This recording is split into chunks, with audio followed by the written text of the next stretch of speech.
భోగాపురం అంతర్జాతీయ విమానాశ్రయం అందుబాటులోకి రావడంతో ఉత్తరాంధ్రలో పారిశ్రామిక అభివృద్ధి, ఉపాధి అవకాశాలు మరింత పెరగనున్నాయి.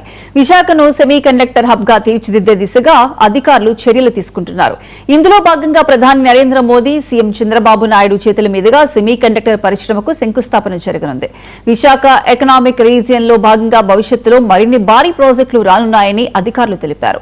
ఇక దీనిపై పూర్తి సమాచారం మా ప్రతినిధి డిపి నాయుడు అందిస్తారు. ఇల్లుగా ఉత్తరాంధ్ర ప్రజలు ఎంతగానో ఎదురు చూస్తున్న భోగాపురం అంతర్జాతీయ విమానాశ్రయం ప్రారంభానికి మరికొన్ని గంటల్లో మాత్రమే మిగిలి ఉందని మనకు అర్థమవుతున్న పరిస్థితి అయితే కనిపిస్తుంది.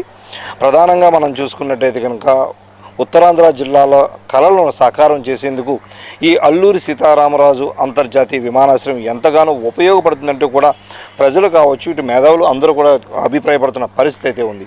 అయితే ఏదైతే భోగాపురం ఎయిర్పోర్టుకు సంబంధించి ఇప్పటికే మొత్తం అన్ని కార్యక్రమాలు పూర్తి చేసుకొని ప్రారంభానికి పూర్తి స్థాయిలో రెడీ అయిన పరిస్థితి మనకి కనిపిస్తుంది. రేపు ప్రధాని చేతుల మీదుగా ప్రారంభం కానటువంటి ఈ భోగాపురం ఎయిర్పోర్టు సంబంధించి చూసుకున్నట్టయితే కనుక ఇప్పటికే మొత్తం పెద్ద స్థాయిలో ఏర్పాట్లన్నీ పూర్తయిన పరిస్థితి మనకి కనిపిస్తుంది. అదేవిధంగా చూసుకున్నట్టయితే కనుక 7,000 మందికి పైగా పోలీసులతో అయితే పూర్తి స్థాయి బందోబస్తును కూడా ఏర్పాటు చేసిన పరిస్థితి మనకి కనిపిస్తుంది. ఎందుకంటే ప్రధానంగా చూసుకున్నట్టు ఇటు ప్రధాని నరేంద్ర మోదీతో పాటు ఇటు రాష్ట్ర ముఖ్యమంత్రి చంద్రబాబు నాయుడు, అదేవిధంగా డిప్యూటీ సీఎం పవన్ కళ్యాణ్, అదేవిధంగా కేంద్ర రాష్ట్ర మంత్రులు, అదేవిధంగా గవర్నర్ కూడా వేచేస్తున్న పరిస్థితి మనకి కనిపిస్తుంది. ఏదైతే విజయనగరం జిల్లాలో వేయించేసినటువంటి ఈ భోగాపురం ఎయిర్పోర్టుకు సంబంధించి ఇటు శ్రీకాకుళం కావచ్చు, ఇటు విశాఖపట్నం పూర్తి స్థాయిలో అన్ని రకాలుగా కూడా ఎంతో అభివృద్ధికి అవకాశాలు ఉన్న పరిస్థితి కూడా మనకి కనిపిస్తుంది. కేవలం ఎయిర్పోర్ట్ పరంగా కాకుండానే చూసుకున్నట్టయితే కనుక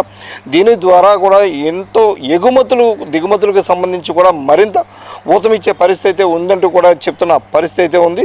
దీనికి సంబంధించి ఈ పూర్తి స్థాయిలో ఇవన్నీ కూడా ఏర్పాట్లన్నీ కూడా పూర్తి స్థాయి అయిన పరిస్థితి అయితే మనకి కనిపిస్తుంది. అదేవిధంగా చూసుకున్నట్టయితే కనుక 13,000 మంది విద్యార్థులతో కూడుకున్నటువంటి ధింసా నృత్యం గిన్నిస్ బుక్ రికార్డులో కూడా ఎక్కిన పరిస్థితి మనకి ప్రధానంగా కనిపిస్తుంది. రేపు ఏదైతే ప్రధాని నరేంద్ర మోదీకి ధింసా నృత్యంతో కావచ్చు, అదేవిధంగా చూసుకున్నట్టయితే కనుక నృత్యాలతో కూడా మొత్తం అంతా కూడా వెల్కమ్ చేసేందుకైతే పూర్తి స్థాయి ఏర్పాట్లన్నీ అయిన పరిస్థితి కూడా మనకి ప్రధానంగా కనిపిస్తుంది. అదేవిధంగా చూసుకున్నట్టు 3 లక్షల పైచిలకు జనాభా కూడా ఇక్కడ దీనికి ఈ సభకు హాజరవుతారంటూ కూడా ఇప్పటికే నిఘా వర్గాలు అయితే చెప్తున్న పరిస్థితి అయితే ఉంది. ఏది ఏమైనప్పటికీ కూడా ఉత్తరాంధ్ర ప్రజల ఆకాంక్షను నెరవేర్చే విధంగా కూటమి ప్రభుత్వం పాటుపడటంతో పాటు అదేవిధంగా చూసుకుంటే కనుక కేవలం 31 నెలల వ్యవధిలోనే ఈ ఎయిర్పోర్ట్ని పూర్తి స్థాయిలో రెడీ చేయడంతో అయితే మాత్రం ఇక్కడ ఉత్తరాంధ్ర ప్రజలైతే మాత్రం ఎంతో ఆనందాన్ని అయితే వ్యక్తం చేస్తున్న పరిస్థితి మనకి కనిపిస్తూ ఉంది. అదేవిధంగా చూసుకున్నట్టయితే కనుక ఈ ఎయిర్పోర్ట్ బేస్ చేసుకొని అదేవిధంగా చూసుకున్నట్టయితే కనుక పూర్తి స్థాయిలో పెద్ద ఎత్తున ఉత్తరాంధ్ర అయితే మాత్రం ఒక రెక్కల సౌదంగా కూడా మనకి ఏర్పాటు కానుందంటూ కూడా చెప్తున్న పరిస్థితి కూడా మనకి ప్రధానంగా కనిపిస్తుంది.